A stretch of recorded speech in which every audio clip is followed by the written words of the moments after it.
Ah, leo nimeamka nikiwa na mood kweli yani. Naitwa Dan Mo, ni msanii wa filamu nchini Tanzania. Lakini leo nataka nizungumze kitu kimoja ambacho kinanikera sana. Unajua sisi tuna kitu kimoja, Yaani mzazi akifanya kitu kizuri kwa mtoto wake, kila mmoja anaona kama anakosea. Na mzungumzaji maarufu sana nchini Tanzania anaitwa Chief Godlove.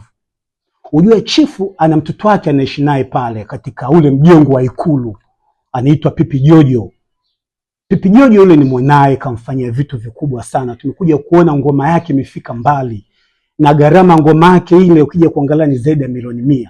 Sasa siku moja Pipi Jojo anacheza mbele ya baba yake, watu wanaanza kuongea sana. Ujue mimi hicho kitu kinanikera sana.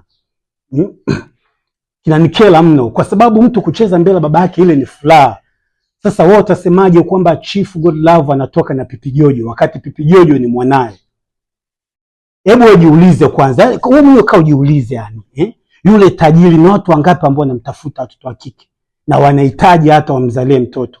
Iweje atoke na mwanae? Hicho kitu mimi kinanikera sana. Unajua mimi nilikuwa nimelala, nimeamka hapa nikasema ngoja nipate chai.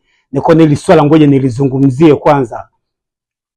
Yaani mtu anaongea tu ili mradi tu. Hapana, Chifu ni mtu mkubwa na ana pesa. Akiamua kuoa mwanamke yoyote, awe Mchina au mzungu au Filipino, kwa siku moja, dakika moja, na anaweza. Kwa hiyo mimi nakataa. Pipi Jojo ni mtoto wa Chief Godlove na wala sio mkewe. Hilo mkae mkilitambua. Sio naongea tu.